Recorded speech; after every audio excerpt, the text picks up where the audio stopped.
Radio voice of Sindh London जे सामीन खे सिक ऐं प्यार भरियो सलाम क़बूल हुजे। अॼु 14 मई 2018 सूमर जो ॾींहुं बमुताबिक़ 27 शोबानुल मुअज़्ज़म 1439 हिजरी। अवां जे पसंदीदा प्रोग्राम ख़बरुनि जी दुनिया में मां आहियां अवां जो मेज़बान फाज़िल चन्ना। कराची खां कश्मीर ताईं जो अहम ऐं ताज़ियूं ख़बरूं साण करे हाज़िर ख़िदमत आहियां।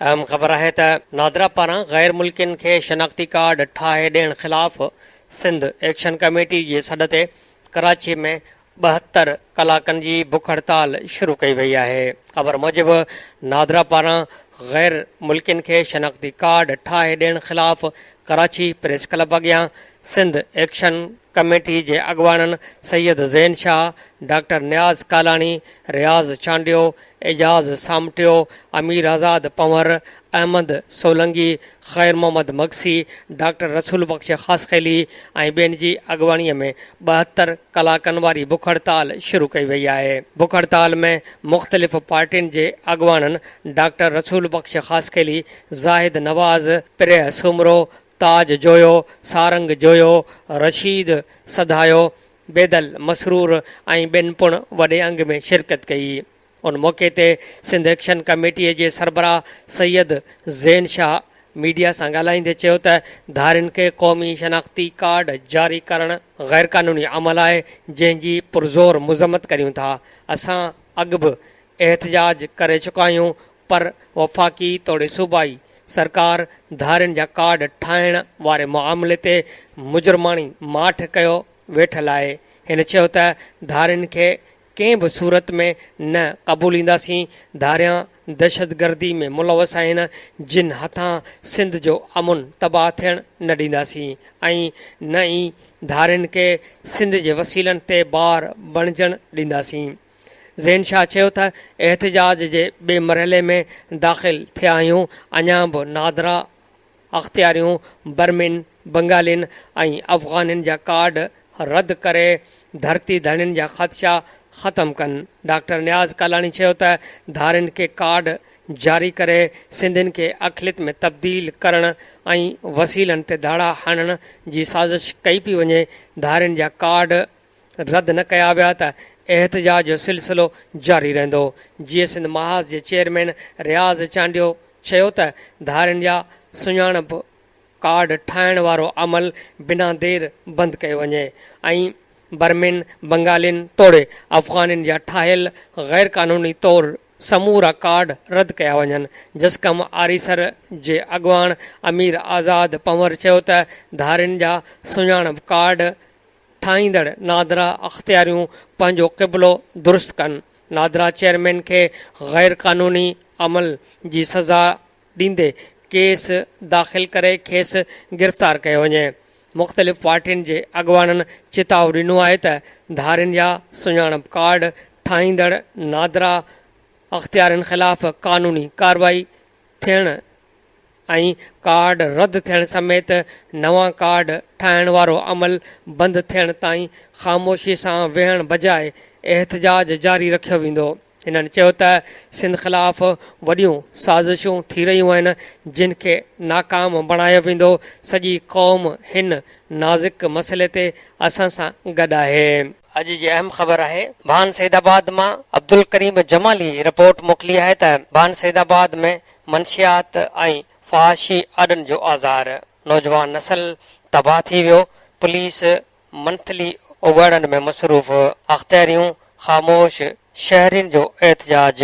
तफ़सीली ख़बर मूजिबि भान सैदाबाद में कच शराब, चर्स, अफ़ीम, नशे आवर, सोपारिन ऐं ॿियनि सिहत लाइ हानिकार शयुनि जो विकिरो ऐं फहाशी अॾा वधी विया आहिनि जंहिं करे नौजवान नसल तबाह थी वियो आहे। भान सैदाबाद बाईपास ते सरेआम कचो शराब विकिरो थियण सबबि 12 खां 14 सालनि जा नंढी उमिरि वारा ॿार पिणु शराब जा आदी बणिजी विया आहिनि, जॾहिं त मुख़्तलिफ़ हंधनि ते चर्स, अफ़ीम ऐं गुटके जो विकिरो पिणु जारी आहे। पुलिस नशे वारनि शयुनि जो विकिरो बंदि कराइण बदिरां मंशियात फ़रोशनि सां ॿिट बणिजी नौजवान नसल जी तबाहीअ में नुमाया किरदारु अदा करे रही आहे। जॾहिं त केतिरा ई नौजवान फ़हाशी अॾनि ते फ़हाशी कंदे नज़र अचनि था। उन सिलसिले में शहर जे सियासी समाजी अॻवाननि अमजद अली, शहज़ाद बलोच, यासीन भंड, महमूद ब्रह्माणी ऐं शहबाज़ बलोच जी अॻवानीअ में प्रेस क्लब आॾो एहतियाती मुज़ाहिरो करे धरणो हंयो वियो, जंहिं दौरान मंशियात जा अॾा बंदि कयो, नौजवान नसल बचायो जा ज़ोरदार नारा पिणु हंया विया। उन मौक़े ते मुज़ाहिरीन दाहींदे चयो त भान सैदाबाद शहर में मंशियात जो विकिरो 100% वधी वियो आहे। पुलिस सभु ख़बर हूंदे बि ख़ामोश तमाशाई बणिजी मंथली उगाड़ी करण में मसरूफ़ आहे। असां केतिरा ई भेरा पुलिस जे आला अख़्तियारनि खे पिणु शिकायतूं कयूं आहिनि, पर पोइ बि को नोटिस नथो वरितो वञे। फ़हाशी ऐं मंशियात जे विकिरे सबबि पंहिंजे पीरसन वालदेन जो सहारो बणिजंदड़ केतिरा ई नौजवान नशे में तबाह थी विया आहिनि। नशे में धुत नौजवान पारां शरीफ़ माण्हुनि खे गुथा लफ़्ज़ ॻाल्हाइण मामूल बणियलु आहे। उन बावजूद बि पुलिस मंशियात फ़रोशनि ख़िलाफ़ कार्रवाई करण खां कीॿाए रही आहे। हिननि चयो त SHO भान बख़्शल मला जी सरबराहीअ में फ़हाशी अॾनि ऐं मंशियात जे विकिरो कंदड़नि खां पुलिस ॻरी रिश्वत वसूले रही आहे, पर अफ़सोस त पुलिस जा बाला ऑफिसर बि ख़ामोश आहिनि। हिननि DIG हैदराबाद जावेद आलम ओडो, SSP जामशोरो परवेज़ अली उमराणी खां मुतालबो कयो त मंशियात फ़रोशनि ख़िलाफ़ जल्द कार्रवाई करे नौजवान नसुल तबाह थियण खां बचायो वञे। ॿी सूरत में सख़्त एहतजाजी तहरीक हलाई वेंदी, जंहिंजी ज़िम्मेवारी मंशियात फ़रोशनि जे सरपरस्त SHO भान मथां हूंदी। अहम ख़बर आहे त नवाज़ लीग जे सदर मियां शहबाज़ शरीफ़ चयो आहे त असां पाकिस्तान विञाइण नथा चाहियूं। जेकॾहिं सिंध जा माण्हू कालाबाग डैम खे तस्लीम नथा कनि त इहो न ठहंदो। सिंध सां मुहबत करियां थो, उन मुहबत जे एतिराम तौरु कालाबाग डैम हिकु भेरो त छा 100 भेरा न ठहंदो। हिते पाणीअ जी खोट जी ॻाल्हि थी आहे त आऊं ॿुधाईंदो हलां त चइनी सूबनि खे संदुनि हक़ जेतिरो पाणी मिली रहियो आहे। जेकॾहिं हिते पाणीअ जी मुनसिफ़ाणी विरासत नथी थिए त इहे हुक्मराननि जूं कमज़ोरियूं आहिनि, जेके हू लिकाइण लाइ वफ़ाक़ ते इल्ज़ाम हणी रहिया आहिनि। सिंधड़ीअ वेझो अॻूणे वज़ीर आज़म मोहम्मद ख़ान जूनेजे जे ॻोठ में जलसे खे ख़िताब कंदे हिन चयो त चारई सूबा ख़ुशहाल हूंदा त पाकिस्तान ख़ुशहाल थींदो, रुगो पंजाब अकेलो ख़ुशहाल न हुजे। हिन चयो त ज़रदारीअ खे 10 साल हुकूमत कंदे थिया आहिनि। ॿुधायो त सिंध में केतिरो सस्तो भाण मिलियो आहे। असां बिना व्याज जे कर्ज़ ॾिना, पर छा सिंध वासियुनि खे अहिड़ा कर्ज़ मिलिया आहिनि? हिन चयो त असां पंजाब जे हर ज़िले में दानिश स्कूल खोलिया आहिनि, जिते यतीमनि ऐं हारियुनि जे ॿारनि खे बहितर तइलीम मिले थी। सिंधवासी ॿुधाइनि त हिते केतिरा अहिड़ा मिसाली दानिश स्कूल खोलिया विया आहिनि। हिन चयो त पंजाब जे ॻोठनि में असां 100 अरब ख़र्च करे 8000 किलोमीटर नवां रस्ता ठाहिया आहिनि, पर सिंध हुकूमत केतिरा रस्ता ठाहिया आहिनि। हिन चयो त असां पंजाब में सिहत जूं मिसाली सहूलियतूं ॾिनियूं आहिनि, पर सिंध जे हुक्मराननि छा कयो आहे? शहबाज़ शरीफ़ चयो त सिंध में हारी तबाह थी वियो आहे, पर ज़रदारी ख़ुशहाल थियो आहे। क़ाइदे आज़म ही मुल्क उन लाइ न ठाहियो हो त हारी तबाह थिए। हिन चयो त शहीद ज़ुल्फ़कार अली भुट्टो ऐं संदसि न्याणी अज़ीम लीडर हुआ, पर ज़रदारी दौलत लुटे दुबई खणी वियो आहे। हिन चयो त 40 साल अॻु सिंध जे सैयद जेका करारदाद पास कई, असां उन पाकिस्तान खे विञाइण नथा चाहियूं, बचाइण चाहियूं था। साॻीअ रीति सूर्या बादशाह बि अज़ीम लीडर हो। शहबाज़ शरीफ़ चयो त असांजे वफ़ाक़ में हुकूमत ठहे त सभ खां वधीक सिंध खे ख़ुशहाल बणाईंदासीं ऐं कराचीअ खां कश्मीर ताईं सिंध खे पंजाब जहिड़ो ऐं कराची खे लाहौर जहिड़ो शहर ठाहींदासीं। हिन चयो त सिंध वासियुनि सां जेको ज़ुल्म थिए पियो उहो हिननि जो मुक़दर न आहे। शहबाज़ शरीफ़ उर्दू गाॾड़ सिंधीअ शहर पढ़ियो त सिंधड़ीअ ते सिर केरु न ॾींदो, सहंदो केरु मयार ओ यार, नेठि त डहंदी दोखे जी दीवार ओ यार। हिन चयो त ज़रदारीअ जे हिन दीवार खे हाणे ॾाहिणो आहे। हिन चयो त सिंध जे माण्हुनि मुस्लिम लीग खे कामयाबु कयो त बिना व्याज जे कर्ज़ ॾींदासीं, हर ज़िले में सिहत जो मयारी सहूलतूं ऐं दानिश स्कूल खोलींदासीं ऐं सिंध खे मिसाली सूबो ठाहींदासीं। हिन जलसे वारनि सां सिंधीअ में ॻाल्हाईंदे चयो त मानी बानी खाधी आहे ऐं आख़िर में भेज पगारा जो नारो हयो वियो। तक़रीर जे आख़िर में शहबाज़ शरीफ़ नारो हणी डाइस तां माइकूं किराए छॾियूं। जलसे खे ख़िताब कंदे शाह मोहम्मद शाह चयो त हुक्मरान पाणी चोर आहिनि जेके हाणे पाणी खोट जूं दाहूं करे रहिया आहिनि। हिन चयो त पीर पागारो नवाज़ शरीफ़ ऐं नवाज़ पीर पागारे जो साथी आहे। सेनेटर असद जुण जे ख़िताब कंदे चयो त नवाज़ शरीफ़ सिंध खे पंजाब जहिड़ो ख़ुशहाल ॾिसणु चाहे थो ऐं पीर पागारो बि नवाज़ शरीफ़ जो साथ ॾियणु चाहे थो।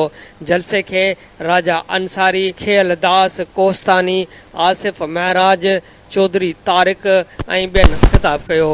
जलसे में सोरठ थेबो, शफ़ी मोहम्मद जामोट, पाणी ऐं बिजलीअ वारो वफ़ाक़ी वज़ीर अवैस लिग़ारी, मलक अहमद ख़ान, जान अली जूणजो, राना मशहूद, ग़ालिब जूणजो, जालिब अली जूणजो, शान अली जूणजो, मीर अमानुल्ला टालपुर, कमर राजपर, ख़ालिद शेख, मिस्री जूणजो, चौधरी सजाद, ज़ाहिद मलक, राहिला मरी ऐं ॿिया मुस्लिम लीगी अॻवान पिणु मौजूदु हुआ।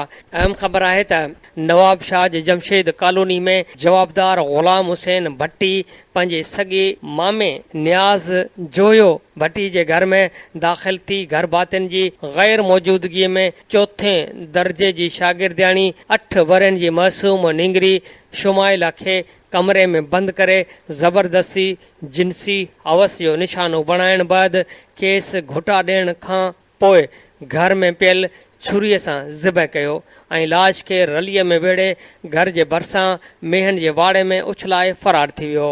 नियाणीअ जो पीउ ऐं अमड़ जेके शहर में माइटनि जे क़ुरान ख़्वानीअ में वेल हुआ वापसि घर पहुता त पाड़े जे कंहिं औरत खे न ॿुधायो त तव्हांजो भाणज तव्हांजे घर में दाख़िल थियो हो। जंहिं बैदि हिननि घर जे कमरे में रत जा निशान ॾिसी निंगरीअ जी ॻोल्हा कई ऐं बी सेक्शन थाणे ते इतला ॾिनो। पुलिस पहुची छोकिरीअ जो लाश मेहनि जे वाड़े मां ॻोल्हे कब्ज़े में वठी पोस्टमार्टम लाइ PMU इस्पताल नवाबशाह पहुचायो ऐं जवाबदारनि जी गिरफ़्तारीअ लाइ इलाइक़े में छापा हणी खेसि हिकु घर मां गिरफ़्तार करे वरितो। बी सेक्शन पुलिस जवाबदार खे DNA टेस्ट लाइ PMU इस्पताल आंदो जिते हिन साफ़िन आॾो पुलिस जी मौजूदगीअ में पंहिंजे ॾोह जो इतराफ़ कंदे चयो त हू मामे जे घर कंहिं कम सां दाख़िल थियो जिते हिन मामू ऐं मामीअ जे घर में मौजूदु न हुअण ते मारोट शुमाइला खे अकेलो ॾिसी घर जे कमरे में बंदि करे खेसि ज़बरदस्ती जिनसी हवस जो निशानो बणायो। जंहिं बैदि निंगरी तरफ़ां माइटनि खे वाक़ियो ॿुधाइण जे ख़ौफ़ खां घुटो ॾेई क़तल कयो पर पक न हुई त शुमाइला मरी वई आहे या ज़िंदा आहे, जंहिं करे हिन जो गलो कपे खेसि ज़िबह कयो ऐं रलीअ में लाश वेड़े घर जे भरिसां मेंहं जे वाड़े में उछलाए छुरी भर में वहंदड़ वाह में उछलाए छॾी। हिन चयो त आऊं पिशेमान आहियां ऐं हाणे पछतायां थो त मूंखां वॾो ॾोह थी वियो आहे। मासूम नियाणी शुमाइला जे ॾुखोयल पीउ नियाज़ जोयो भट्टी साफ़िन खे ॿुधायो त हू घरवारीअ सां गॾु माइटनि में वेलो पोयां जवाबदार घर में दाख़िल थी मासूम नियाणीअ खे जिन्सी हवस जो निशानो बणाइण खां पोइ इंतिहाई बेरहमी ऐं सफ़ाक़ीअ सां क़तल कयो आहे। हिन चयो त जल्द खां जल्द वहशत पसंद जवाबदार खे सज़ा ॾेई इबरत जो निशानो बणायो वञे त जीअं आईंदह कंहिं जवाबदार खे ॿी कंहिं मासूम नियाणीअ जी हयाती ऐं लॼ सां खेॾण जी ज़रूरत न थिए। ॿिए तरफ़ नवाबशाह शहर में लिंग कांडारींदड़ वाक़े ते शहरी सरापा एहतजाज बणियल आहिनि, जिन मुतालबो कयो आहे त जवाबदार खे कानून मूजिबि सख़्त खां सख़्त सज़ा ॾेई ग़रीब वालदेन खे इंसाफ़ फ़राहम कयो वञे। अहम ख़बर आहे त चीफ जस्टिस मियां साक़िब निसार चयो आहे त इमरान ख़ान असांजो लालो न आहे। बार बार इहो तासिर छो पियो ॾिनो वञे त अदालत इमरान ख़ान सां को ख़ासि सलूक करे रही आहे। इमरान ख़ान खे कॾहिं लाडलो बणायो, किथे रिलीफ ॾिनो, तव्हां छो अदालत खे बदनाम करणु चाहियो था? आछर ॾींहुं सुप्रीम कोर्ट में बनी गाला में ग़ैर क़ानूनी तामीर ऐं हद दख़लनि बाबति पाण मुरादो केस जी शुनवाई चीफ जस्टिस जी सरबराहीअ में जस्टिस मुशीर आलम ते ॿधल बरुकनी बेंच कई। शुनवाई शुरू थी त अदालत capital administration and development division केड जे वफ़ाक़ी मुमलिकती वज़ीर तारिक फज़ल चौधरी खे रोस्ट्रम ते तलब करे वरितो ऐं चीफ जस्टिस चयो त बनी गाला केस जे हवाले सां कयल बयानबाज़ी दुरुस्त न आहे। इतलात वारी वज़ीर मरियम औरंगज़ेब खे घुरायो ऐं खेसि उन जो बयान ॾेखारियो था। इमरान ख़ान जे वकील बाबर ऐवान चयो त मरियम औरंगज़ेब वफ़ाक़ी वज़ीर आहे, इहो कीअं अहिड़ा बयान ॾेई सघे थी? उन इशू ते खेॾण लाइ मुआमलो काबीना खे न मोकिलियो वियो। चीफ जस्टिस चयो त हद दख़लनि ख़िलाफ़ कार्रवाई हुकूमत खे करणी हूंदी आहे। हुकूमत पाण कार्रवाई न करे त असां छा था करे सघूं? बार बार इहो तासुर छो पियो ॾिनो वञे त अदालत इमरान ख़ान सां को ख़ासि सलूक करे रही आहे? चीफ जस्टिस तारिक फज़ल चौधरी खे मुखातिब थींदे चयो त वज़ाहत ॾियो, न त अव्हां ख़िलाफ़ कार्रवाई कंदुसि। हुकूमत चयो त वॾी तइदाद में अदावतूं थी चुकियूं आहिनि। एॾे वॾे पैमाने ते कयल तइमीरात खे मसमार नथो करे सघिजे। ॿुधायो वञे त इहे तइमीरात रेगुलर करण जो फ़ैसिलो कंहिंजो हो? छा अदालत तइमीरात खे रेगुलराइज़ करण जो फ़ैसिलो ॾिनो? उन ते मुमलिकती वज़ीर तारिक फज़ल चौधरी अदालत में एतिराफ़ कंदे चयो त तइमीरात रेगुलर करण जो फ़ैसिलो असां कयो। अदालत बनी गाला तइमीरात रेगुलर करण जो को हुकुम नाहे ॾिनो। उन दौरान चीफ जस्टिस चयो त असां किथे इमरान ख़ान खे लाडलो बणायो, असां किथे इमरान ख़ान खे रिआयत ॾिनी? तारिक फज़ल चौधरी चयो त इमरान ख़ान जेके पंहिंजे घर जा दस्तावेज़ जमा कराया उन जी तस्दीक नाहे थी सघी। केस अदालत में हो, उन लाइ कुझु न कयो। चीफ जस्टिस चयो त ईअं आहे त जांच करायो, रियासत जेको चाहे फ़ैसिलो करे। जेसि ताईं मंज़ूर थियल पॉलिसी ग़ैर मुनासिब न हूंदी असां मुदाख़लत न कंदासीं। सुनवाई दौरान तारिक फज़ल चौधरी ॿुधायो त बनी गाला तइमीरात मुतालिक़ समरी मोकिली वई आहे। सुप्रीम कोर्ट हुकुम ॾिनो त नाले ते ग़ैर क़ानूनी तामीर ख़तम करण जो पहिरीं बि चई चुका आहियूं। मुआमले ते 2 ॾींहनि में वफ़ाक़ी मुहतसिब खे दरख़्वास्त ॾेई सघिजे थी। वफ़ाक़ी मुहतसिब रिंग नाले ते तक़रारी जाइदाद जो फ़ैसिलो कंदी। अदालत बनी गाला तामीर केस जी शुनवाई अण ऐलानियल मुदे लाइ मुलतवी करे छॾी। अहम ख़बर आहे त सुप्रीम कोर्ट ऑफ पाकिस्तान बैंकुनि मां कर्ज़ माफ़ कराईंदड़ 222 ॼणनि खे नोटिस जारी करे छॾिया आहिनि। गुज़िरियल ॾींहुं चीफ जस्टिस मियां साक़िब निसार बैंकुनि मां कर्ज़ माफ़ कराइण मुतालिक़ पाण मुरादो नोटिस जी शुनवाई कई। उन मौक़े ते अटार्नी जनरल अदालत खे ॿुधायो त गवर्नर स्टेट बैंक कमीशन खे समरी जमा कराए छॾी आहे, जंहिं ते चीफ जस्टिस सवाल कयो त गवर्नर स्टेट बैंक पाण किथे आहे। चीफ जस्टिस चयो त 222 माण्हुनि ज़ाब्ते जे ख़िलाफ़ कर्ज़ माफ़ कराया ऐं कमीशन समूरनि माण्हुनि ख़िलाफ़ इंक्वायरीअ लाइ सिफ़ारिश कई। चीफ जस्टिस रिमार्क्स ॾिना त उन्हनि माण्हुनि 84 अरब रुपयनि जा कर्ज़ माफ़ कराया, कंहिंजे गैर हाज़िरी क़बूल न कई वेंदी। अदालत बैंकुनि मां कर्ज़ माफ़ कराईंदड़ समूरनि 222 माण्हुनि खे 8 जून ताईं नोटिस जारी करे छॾिया, जॾहिं त बैरिस्टर ज़फ़रुल्ला अदालत खे ॿुधायो त मोहम्मद ख़ान जूणे जो, यूसुफ रज़ा गीलानी, बेनज़ीर भुट्टो, नवाज़ शरीफ़ ऐं चौधरी बिरादरान बि कर्ज़ वठी माफ़ कराया आहिनि। उन ते चीफ जस्टिस रिमार्क्स ॾिना त जिन गैर क़ानूनी कर्ज़ माफ़ कराया उन्हनि खां वसूल कंदासीं। जेकॾहिं रक़म नाहे त असां सां विकिरो करे बि रक़म वसूल कंदासीं। यादि रहे त कर्ज़ माफ़ी केस जी 26 अप्रैल ते थींदड़ सुनवाईअ दौरान चीफ जस्टिस रिमार्क्स ॾिना त इहो मामिलो असां वटि 2007 खां इल्तवा हेठि आहे। असांखे रिपोर्ट घुर्जे जिन सियासी बुनियादनि ते कर्ज़ माफ़ कराया उन्हनि खां वसूल कंदासीं। अहम ख़बर आहे त खानपुर कच्छ में तेगाणी बिजाराणी तकरार भड़की उथियो। तेगाणी धुर जे हथियारबंदनि काह करे जदीद हथियारनि सां फायरिंग करे राकेट लॉन्चर फायर कया, जंहिं सबबि 3 माण्हू क़तल थी विया ऐं 7 ॼणा ज़ख़्मी थी पिया। इतलाह ते पहुतल पुलिस सां मुक़ाबले में 5-5 लख रुपया इनाम रखियल संगीन केसनि में घुर्बल 2 ॾोहारी भाउरनि समेत बदनाम धाड़ेल झंगल तेगाणी जो पुटु काबिल तेगाणी मारिजी विया। खानपुर कच्छ वारे ॻोठ हाजी मेहरान ख़ान बिजाराणी में बिजाराणी ऐं तेगाणी धुरनि में ढोर चोरी तोड़े ॿियनि मामलनि तां खूनी तकरार हलंदड़ आहे, जंहिं में अॼु ताईं ॿिन्ही धुरनि जा 24 ॼणा मारिजी चुका आहिनि ऐं केतिरा ई ज़ख़्मी थी मज़ूर बणिजी ज़िंदगी गुज़ारे रहिया आहिनि।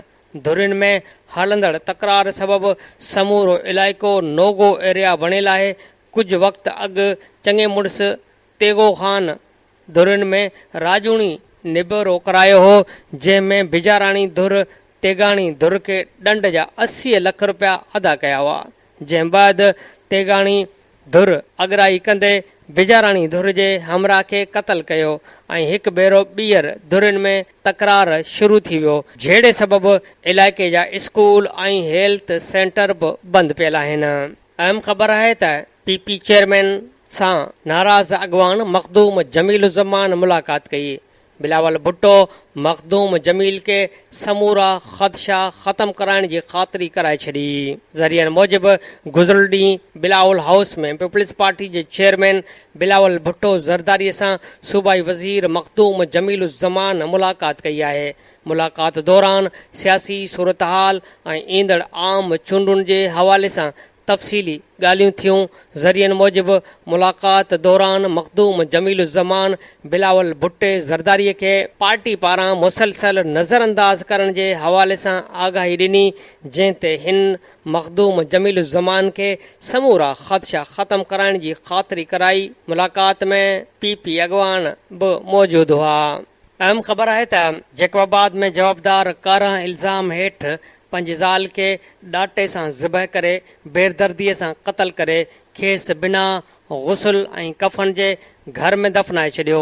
इतला मिलण ते पुलिस वाक़े वारे हंधि पहुची लाश घर मां कढराए इस्पताल खणाए आई। ख़बर मूजिबि जैकबाबाद जे सदर थाणे जे हद ॻोठ अली बख़्श उमराणीअ में वहशी जवाबदार अब्दुल सत्तार लाशारी पंहिंजे 28 वरनि जी नौजवान ज़ाल नसीबा खे कारां जे कुदे इल्ज़ाम हेठि ॾाटे सां ज़िबह करे बग़ैर गुस्ल ऐं कफ़न जे घर में ई लाश दफ़नाए छॾियो।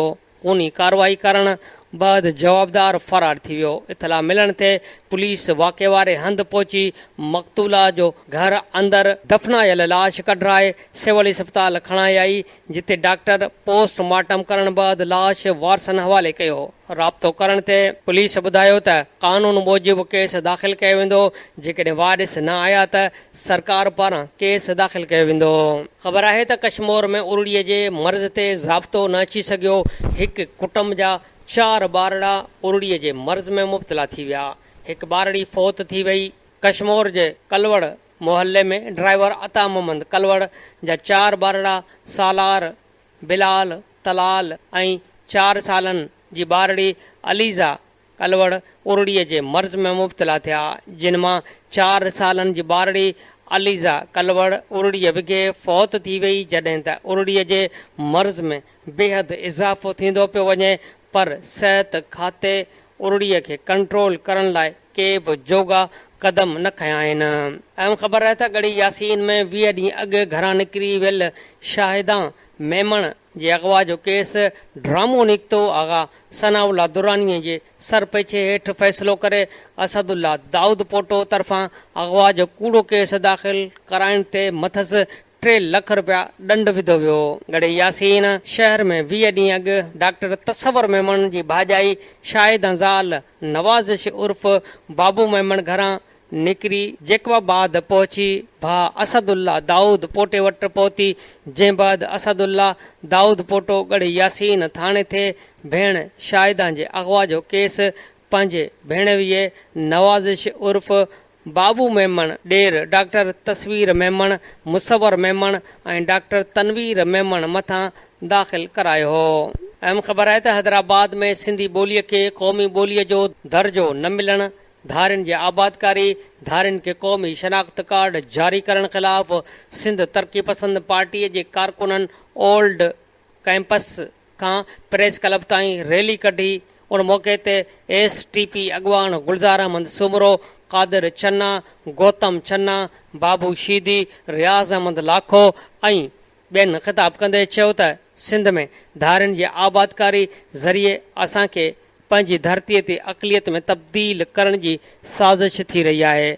सिंध में बर्मियुनि, बंगालियुनि, बिहारियुनि ऐं अफ़गानियुनि पठाणनि खे शनाख़्ती कार्ड जारी कया पिया वञनि, जेका सिंधी ॿोलीअ खे बि ख़तमु करण जी हिकु सोचियल सम्झियल साज़िश आहे। ॿोलियूं क़ौमुनि जूं जियापो हूंदियूं आहिनि ऐं ॿोलियुनि खां सवाइ क़ौमुनि जो वजूद बची न आहे सघंदो। सिंध वसीलनि सां मालामाल आहे, पर PP हुकुमराननि सिंध खे तबाह करे छॾियो आहे। हिननि मुतालबो कयो त सिंधी ॿोलीअ खे क़ौमी ॿोली जो दर्जो ॾिनो वञे, सिंध मां धारियुनि खे नेकाली ॾेई धारियुनि खे शनाख़्ती कार्ड जारी करण वारो सिलसिलो बंदि कयो वञे। ख़बर आहे त जीअं सिंध महाज़ जे सरबराह ऐं दानिश्वर अब्दुल ख़ालिक जूने जे चयो आहे त मज़ामती जिदोजहद क़ौमुनि खे सुञाणप फ़राहम करे क़ौमी तसलसल बरक़रार रखंदी आहे, पर हाणे मज़ामती जज़्बो ख़तमु थी वियो आहे। अॻु सियासतदान विकामजी वेंदा हुआ, पर अॼु दानिश्वर बि विकामजी रहिया आहिनि। जीअं सिंध महाज़ पारां काल सखर में सिंध जे अज़ीम क़ौम परस्त अॻवान शहीद अल्लाह बख़्शिश सुमरो जे 75वीं वरसी मल्हाई वई। वरसी तक़रीब खे ख़िताब कंदे एडवोकेट अब्दुल ख़ालिक जूने जो चयो त मज़ामती जदोजहद क़ौमुनि खे सुञाणप ॾींदी आहे ऐं उन सां क़ौमी जज़्बे जो रोमांस पैदा थींदो आहे, पर बदक़िस्मतीअ सां सिंध जे क़ौमी सियासत में मज़ामत वारो अंसर ख़तमु थी वियो आहे। बम्बई खां आज़ादु थियण जे 70 सालनि बाद सिंध में मज़ामती सियासत कई वई। जदीद सियासत जूं ॻाल्हियूं 65 साल अॻु GM सैद करे वियो ऐं हाणे परॾेही तइलीमी इदारनि मां इल्मु हासिल करे ईंदड़ नौजवान कनि था। हिन चयो त साम्राज नई शिकिल में दुनिया ते चंबा पखेड़े रहियो आहे।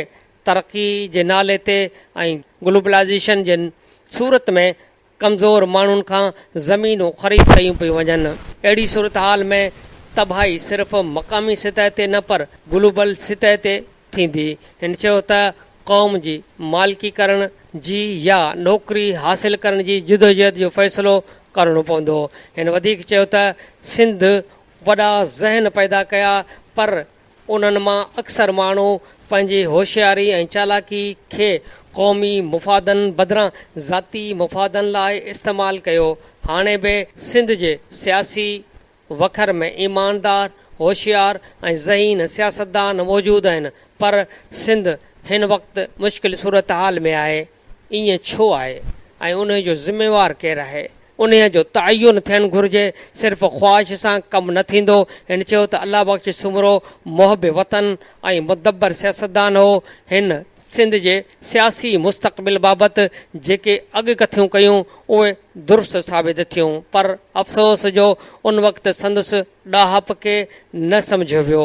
हिन चयो त सही सोच जॾहिं अवाम जे अक्सरियत सां मिलंदी त नतीजा मिलंदा। टालपुरनि जे दौर में हुक्मराननि ऐं अवाम जो ॻांढापो विञाइजी वियो, जंहिं सबबि क़ौमी तहरीक अवाम में मज़बूत न थी सघी। जिसम अॻवान हाशिम खोसो चयो त अलाह बख़्श सुमरो वॾो जीनियस माण्हू हो। का बि जमायत कमरनि ऐं रस्तनि ताईं महदूद न हूंदी आहे। मज़हब ऐं नसल परस्ती जो ग़लति इस्तेमालु क़ौमी बदीअ खे नुक़सानु पहुचाए थो। असां क़ौमी बदीअ ते ज़ोर ॾियूं ऐं पंहिंजे वसीलनि जी मालिकी कयूं। क़ौम खे सलाह अहिड़ी ॾियूं जंहिंमें असांजो पंहिंजो किरदार बि हुजे। तारीख़ शाहिद आहे त सिंध जे सपूतनि सूरियाई कंदे उन वक़्त जे चैलेंजनि खे मुंहुं ॾिनो ऐं क़ौम जे सही रुख़ में अॻुवाणी कई। वरसी तक़रीब में ॻाल्हाईंदे फैज़ सूमरो, गुलशेर शर, इमदाद कलवड़, दिलबर भुट्टो, बशीर समेजो, ज़िया भट्टी, सारंग महर ऐं ॿियनि पिणु ख़िताब कयो। अहम ख़बर आहे त जामशोर में पोरित जे गुम थियल 2 मासूम नींगरनि जा लाश के बी फीडर मां हथ आया।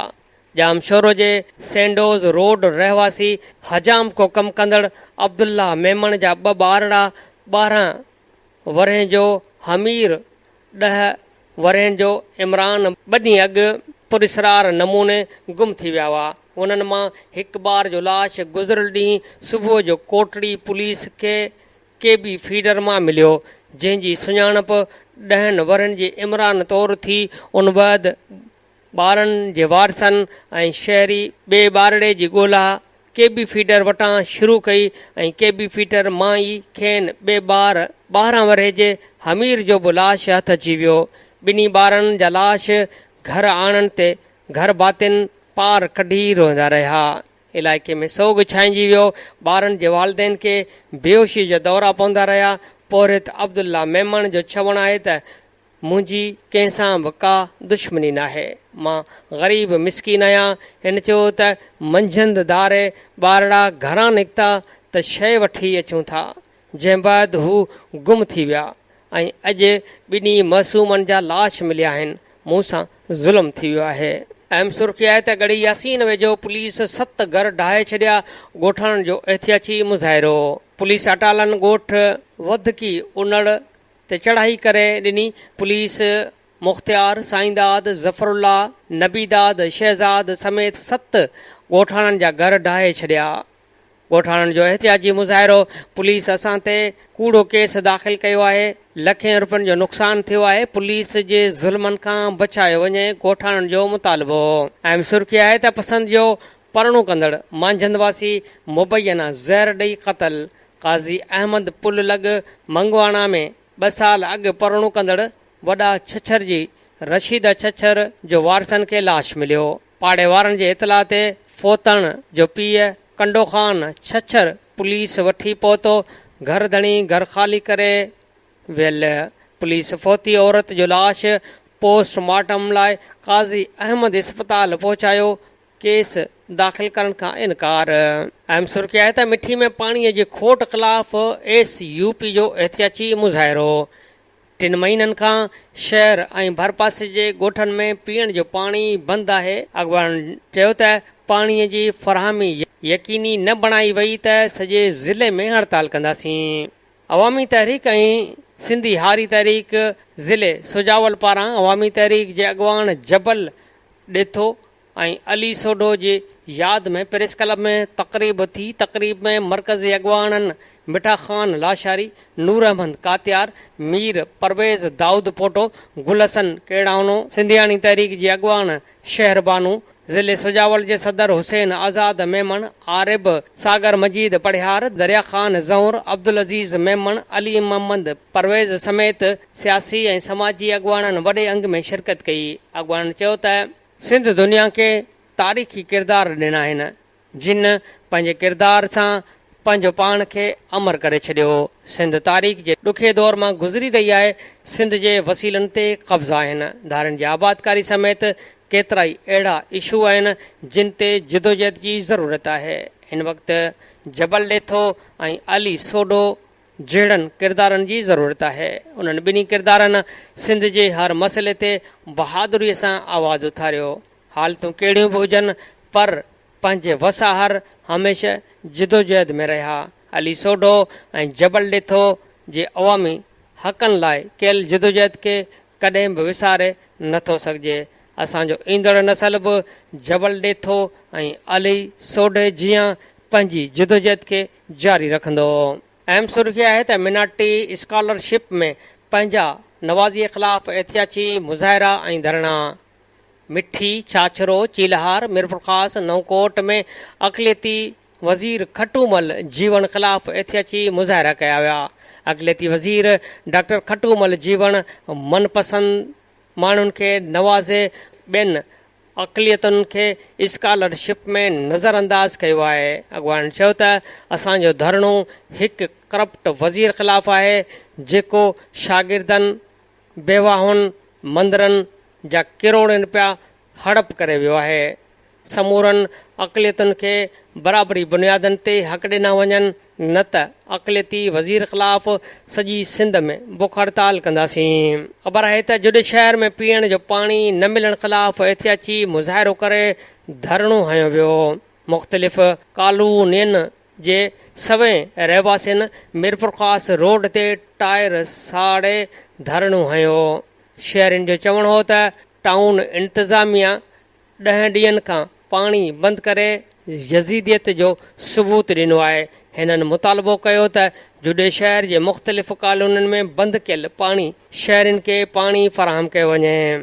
सिंध जे मुख़्तलिफ़ शहरनि वञा पाणीअ जे खोट ख़िलाफ़ आबादगारनि ऐं शहरनि जे एहतिजाजी मुज़ाहिरनि जूं बि अहम ख़बरूं आहिनि त दौलतपुर शाख जे पुछड़ी में पाणीअ जी खोट ख़िलाफ़ एहतियाती मुज़ाहिरो कयो वियो।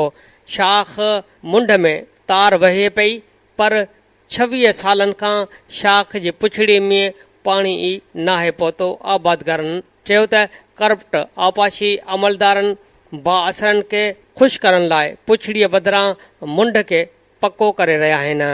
हिननि चयो त पुछड़ीअ में शाखनि जा कपर कमज़ोर आहिनि। चीफ जस्टिस शाख जे पुछड़ी में पाणी ॾियारे इंसाफ़ फ़राहम करे। सदावा शाख जे आबादगारनि जो पाणीअ लाइ नवाब शाह में एहतियाती मुज़ाहिरो। 15 ॾींहंनि खां सदावा जे पाणी बंदि करे बाअसरनि खे पाणी ॾियण लाइ गुजरा वाह खोलियो वियो आहे। आबादगारनि चयो त वाह जो पाणी बंदि हुजण सबबि पोखियल फसल सुकनि पिया। पाणीअ जे फुड़े लाइ तरसी रहिया आहियूं। हिननि चयो त MPAs ऐं MNAs गूंगा ॿोड़ा आहिनि। इलेक्शन वेझो आहे, उन्हनि खां ज़्यादतियुनि जो हिसाब वठंदासीं। खाईअ में बि भरपासे जे शाखुनि में पाणीअ खोट ख़िलाफ़ दाहूं। शाखुनि में पाणीअ खोट सबबि ख़रीफ़ जी पोखाई बि नाहे थी सघी। आबादगार माल लाइ गाह ऐं चारो न पोखजण सबबि माल बि बीमारनि में वठिजी ऐं मरी रहियो आहे। ॾुगू फार्म वेझो थरटेल जे वाटरनि में पाणीअ खोट ख़िलाफ़ एहतियाती मुज़ाहिरो। 1 महीने खां पाणीअ खोट सबबि पीअण जो पाणी बि अणलभ थी वियो आहे।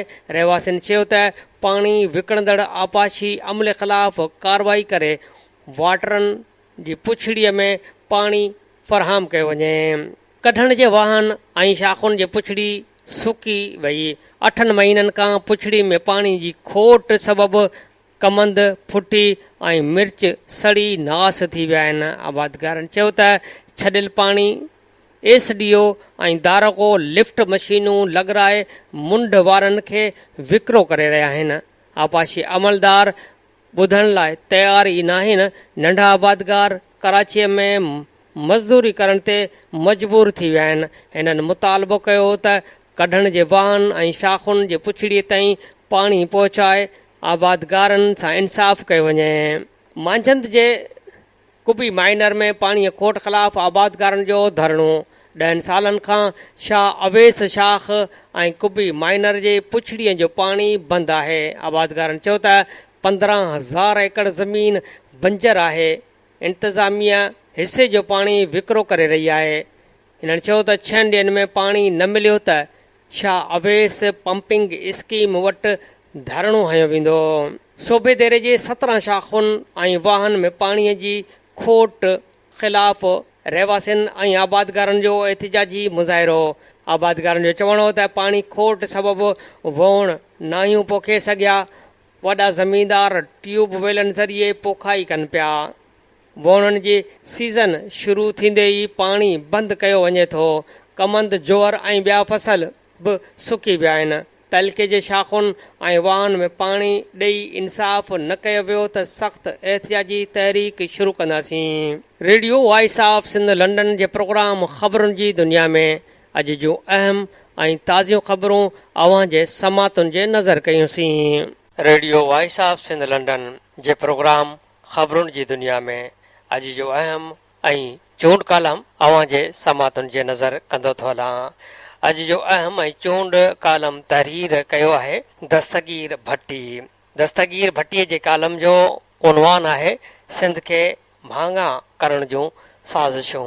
दस्तगीर भट्टी पंहिंजे कालम में लिखे थो त अॼु जॾहिं पाण ही सिटूं लिखी रहिया आहियूं त 12 मई 2018 ते छंछर जो ॾींहुं बीठो आहे, जेको पंहिंजो रेगुलर कालम लिखण जो ॾींहुं आहे। अॼु लिखण महिल मुंहिंजे अखियुनि आॾो उहे 11 साल पुराणा हाव ॾारींदड़ मंज़र फिरी आया आहिनि, जिन में इंसाननि जे रत सां रांदि, मौतमार फायरिंग, गाॾियुनि ऐं दुकाननि खे वाहियूं, रस्तनि ऐं शाहराउनि ते बीहारियल कंटेनर बंदूक जे ज़ोर ते गाॾियुनि मां बेगुनाह लाहे गोलियूं हणी शहीद कयल सियासी कारकुननि जा रत में ॻाढ़ा थियल लाश के खूनी फिल्म जियां थिए नज़र आया। ॼण त चौॾिस ऐं चौधारी कारी क़याम पे अखियुनि सां ॾिठीसूं। उनखां हिकु ॾींहुं अॻु 11 मई ते टेपरीअ महिल आऊं पंहिंजी रिहाइशगाह MP हॉस्टल जे कमरे मां निकिरी सदर खां नर्सरीअ ताईं रोज़ानी बरसाति जी ऑफिस ॾांहुं रवानो थियण लाइ जीअं ई सर ग़ुलाम हुसैन हिदायतुल्ला रोड तां लंघंदो साम्हूं सिंध हाई कोर्ट जे इमारत वेझो पहुतसि त ॾिसां त वॾे तइदाद में मुंहं ते ॿुट ॿधल हथियार बंदि किरेननि वसीले वॾा वॾा कंटेनर लाहे अदालत में दाख़िल थियण जा समूरा गस बंदि करे रहिया आहिनि। ऐं सम्झी वियुसि त इहा कारीगिरी मुतहद क़ौमी मूवमेंट वारा ई करे सघनि था, छाकाणि त जनरल मुशरफ जी बादशाहीअ में MQM खे कराचीअ मथां मुकमल कंट्रोल मिलियल हो। संदसि वज़ीर दाख़िला वसीम अख्तर, जंहिंजो सरकारी दफ़्तर MPA हॉस्टल पोयां सेक्रेटरेट में हो, ऐं उन जी ऑफिस ॾांहुं वधी वियुसि त उतां वाओ सवाओ वठी सघां। ॾिसां त MQM जा सभई हथियार बंदि उते मौजूदु हुआ। खेनि मुख़्तलिफ़ इलाइक़ा विराहे पे ॾिना विया त फलाणा फलाणा शाहिरा फैसल बिलाक करे चीफ जस्टिस इफ़्तिखार चौधरीअ जे आजियां लाइ एयरपोर्ट वेंदड़ मुख्य शाहिरा बंदि करे छॾींदा। फलाणा वर्कर सदर में बाज़ारूं ऐं दुकान बंदि कराइण ख़ातिर अॼु शाम खां ई फायरिंग करे गाॾियूं साड़े दहशत पखेड़ींदा ऐं फलाणा हवाई अॾे मां ॿाहिरि निकिरण वारनि गेटनि ते कंटेनरनि सां घेरो करे इफ़्तिखार चौधरीअ खे ॿाहिरि निकिरण खां रोके छॾींदा त जीअं हू Sindh high court bar association तरफ़ां संदसि मान में रखियल दावत में शरीक न थी सघे। बहरहाल 12 मई ते कराचीअ जे रस्तनि ऐं शाहराहुनि मथां जेके रत जूं नदियूं वाहियूं वयूं, पुलिस ऐं रेंजर्स खां हथियार खसे पंहिंजनि दहशतगर्दनि हवाले कयाऊं, जिन चूंडे चूंडे माण्हू मारिया विया ऐं सुबुह जो सिंध हाई कोर्ट में चीफ जस्टिस सबीहुद्दीन अहमद ऐं अनवर ज़हीर जमालीअ जी गाॾियुनि खे बि लठियूं हणी खेनि अदालत में दाख़िल थियण न ॾिनऊं। हैरान आहियां त जनरल मुशरफ समेत हिन क़तलाम जो असुल ॾोहारी वसीम अख्तर खूननि जे केस में जेल काटण बदिरां हिकिड़ो मुल्क खां ॿाहिरि अयाशी पियो करे त ॿियो कराची शहर जो बाबू बणियो वेठो आहे, जंहिंखे अंग्रेज़ी में मेयर या फादर सिटी चइबो आहे। MQM वारनि रुगो कराची न पर सिंध जे सॼे ॾाखणे इलाइक़े ते कब्ज़ो करे पंहिंजो अलॻि मुल्क ठाहिण जी रिथाबंदी 1985 ईस्वीअ में ई करे छॾी हुई, जेका पठाणनि सां थियल रतो छाण जे करे ज़ाहिर न कयाऊं। घणो वक़्तु सिंधी क़ौम परस्तनि खे बेवकूफ़ बणाईंदा रहिया त असीं सिंध जा हलाली पुट आहियूं वग़ैरह। मूं डिसंबर 1989 ईस्वीअ में हिलाल पाकिस्तान जे चीफ एडिटर वारी हैसियत में सिंध खे विरहाइण वारी MQM जी गुझी साज़िश खे दस्तावेज़ी सबूतनि सां छापियो ऐं पंहिंजी नौकरीअ मां ॿिए ॾींहुं ख़ारिज कयो वियुसि त इहो को मज़ाक न हो। एॾी ख़तरनाक साज़िश खां सॼे मुल्क ऐं वज़ीर आज़म बेनज़ीर भुट्टो खे वाक़िफ़ कयमि। इस्लामाबाद वञी जनरल असलम बेग सां तुर्कीअ जे सफ़ारत खाने अंदरि झेड़ियुमि त बेनज़ीर हुकूमत ॾाइण लाइ तूं छो पियो सियासी बयान जारी करीं। अहिड़ा कम पंहिंजे हयातीअ खे दाव ते लॻाइण बराबरि हूंदा हुआ ऐं उन्हनि में लफ़्ज़ सचो ऐं खरो हूंदो हो। मुंहिंजी सचाई जी शाहिदी कालो की सिंध एक्सप्रेस में फ्रंट पेज ते MQM जो बुनियाद विझंदड़ हिकु झूने ऐं रिटायर थियल दानिश्वर यूसुफ मेमण जो छपियल बयान आहे, जंहिंमें हिन क़बूलियो आहे त पके किले वारो ऑपरेशन थियण शर्त अल्ताफ़ हुसैन खे मुल्क मां भॼाइण वारो कुदो कमु तॾो के army chief general Aslam Beg कयो हो। यूसुफ मेमण जेको सिंधी न पर गुजराती मेमण आहे। डॉक्टर फारूक सत्तार जो छाचो आहे। MQM जो दिमाग़ यानी थिंक टैंक हो।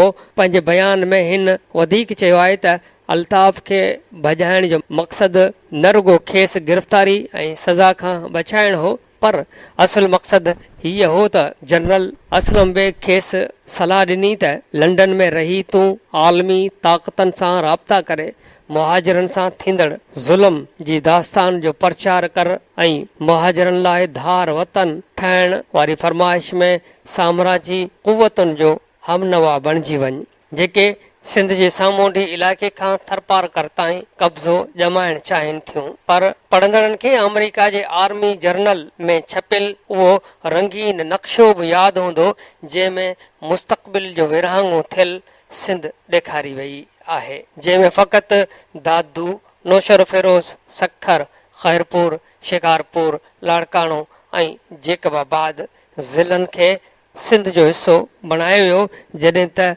कराची, हैदराबाद ऐं मीरपुर ख़ासि डिवीज़न खे आज़ाद मुल्क ॼाणायो वियो आहे। बहरहाल वक़्तु वॾो बेरहम आहे, जेको समूरा फाट फाड़े हर कंहिं जे असलियत ज़ाहिर करे छॾींदो आहे। असलम बेग खां पोइ जनरल आसिफ नवाज़ जंजवा फ़ौज जो सिपाही सालार थियो त हिन बि तॾो के वज़ीर आज़म नवाज़ शरीफ़ खे ॿुधाइण खां सवाइ कराचीअ में फ़ौजी ऑपरेशन शुरू कयो ऐं वॾे अंग में दहशतगर्द मारे चट कयाऊं। इहो ऑपरेशन 1989 ईस्वीअ में 1990 ईस्वीअ धारे थियो, जॾहिं ॼाम सादिक अलीअ जी वफ़ात खां पोइ मुज़फ़र हुसैन शाह सिंध जो चीफ मिनिस्टर हो। पंहिंजे इतिहादी पार्टीअ ख़िलाफ़ ऑपरेशन ते कराचीअ खां वठी इस्लामाबाद ताईं नवाज़ लीग में थरथलो पइजी वियो हो, पर फ़ौज आॾो हूअ ईअं ई बेवस हुआ जीअं अॼुकल्ह खेनि ॾिसूं पिया। जॾहिं जनरल मुशरफ अक्टूबर 1999 ईस्वीअ में नवाज़ शरीफ़ जो तख़्तो कढी डिक्टेटरशिप मढ़ी त हिकु भेरो वरी दहशतगर्दनि जी बेघी मची वई ऐं कराचीअ में टारगेट किलनि खां वठी नाटो जे जहाज़नि मां अमेरिका जे राज़दारीअ सां जदीद तरीन मौतमार हथियार खेनि सिप्लाई कया विया, जंहिंखां पोइ लियारी में मलीर जे सिंधी बलोच वसंदियुनि ते कब्ज़े लाइ अल्ताफ़ हुसैन अमुन पसंद माण्हुनि ते हमला कराया। मुशरफ खां पोइ ज़रदारी सदर थियो ऐं मुफ़ाहमत जो राग पाण सभिनी ॿुधो। आसिफ़ ज़रदारी, नवाज़ शरीफ़ ऐं अल्ताफ़ हुसैन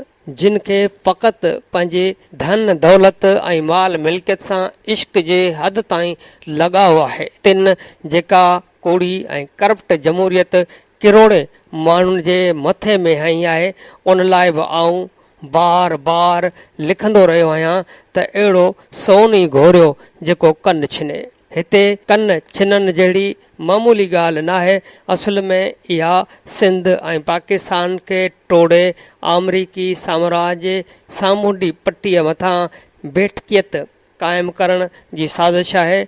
नवाज़ शरीफ़, ज़रदारी ऐं अल्ताफ़ पंहिंजे ख़ज़ाने खे मुल्क मां ॿाहिरि मुंतक़िल करे छॾियो आहे ऐं अञा ताईं उन कम में रुधल आहिनि। सरमाएदार जो को बि वतन न हूंदो आहे, खेसि वॾे खां वॾी मार्केट या मंडीअ जी ॻोल्हा हूंदी आहे, जंहिं लाइ नवाज़ शरीफ़ खे सवा अरब आबादीअ वारो हिंदुस्तान ॾाढो प्यारो आहे। पोइ भले त संदसि पंजाब छो न वञे, रुली त वेंदासीं असां किरोड़े सिंधी माण्हू, जिन खे वतन फ़रोश हुकुमराननि पैसे दौलत जी लालच ख़ातिर धारियुनि दुश्मननि जे रहम ऐं करम ते छॾे ॾिनो आहे ऐं पाण वेठा जावा कनि। यादि करियो त कीअं MQM जे पखड़ियल दहशत ऐं वहशत वारी टारगेट किलिंग खे रोकण ख़ातिर जनरल राहिल शरीफ़ मार्च 2015 में दहशतगर्दीअ जे हेडक्वार्टर 90 ते छापो हणी टॉप जा ॾोहारी ऐं कातिल गिरफ़्तार कराया। MQM में टाकोड़ा पइजी विया। ॿिए ॾींहुं क़ौमी ऐं सूबाई असेंबली जे मेंबरी छॾे इस्तीफ़ा ॾेई अल्ताफ़ हुसैन जा हीअ साथारी मुल्क खां ॿाहिरि भॼण वारा हुआ, पर अमरीका जे इशारे ते नवाज़ शरीफ़ ऐं ज़रदारी संदन इस्तीफ़ा क़बूल न कई। जेकॾहिं इस्तीफ़ा क़बूल थी वञे हा त धार सूबे या मुहाजिर सूबे वारो रिंगट बि पंहिंजो पाण दफ़न थी वञे हा, पर असांजे वॾियनि सियासी जमातुनि जा मुफ़ाद अमरीकी CIA सां सलाहड़ियल आहिनि, जंहिंजे चवण ते अहम फ़ैसिला कनि था। अॼुकल्ह वरी सिंध खे पंहिंजे मतरूक मिल्कियत चवण वारो खटराग बि आलमी साम्राज्य इशारे ते कयल लॻे थो, छाकाणि त पाकिस्तान जी हाणोके फ़ौजी क़यादत मुशरफ जियां शाम ऐं लबनान में अमरीका जी अंधी पोइवारी ऐं तबेदारी करण खां जवाब ॾेई छॾियो आहे ऐं एशिया में रूस, चीन, ईरान ऐं पाकिस्तान ॿधीअ वसीले हिकिड़ो नओं बैनुल अक़वामी इतिहाद वजूद में आयो आहे, जंहिं अमरीकी हाकमनि खे छिरकाए छॾियो आहे। पाकिस्तान खे टोड़े टुकड़ा करण ऐं अरबी समुंड ते मुकमल तरह कब्ज़ो ॼमाइण वारो संदन पुराणो ख्वाब छीहूं थी चुको आहे। हाणे हिकु भेरो वरी ज़ुल्फ़कार आबाद ठाहिण वारो तकरारी मामलो सिंध हुकूमत छेड़ियो आहे ऐं बजट में तरक़ियाती कमनि लाइ पैसा बि रखिया अथनि, त उन ते बि मुंहिंजो शक आहे त बदीन ऐं ठठे ज़िले में अमरीका खे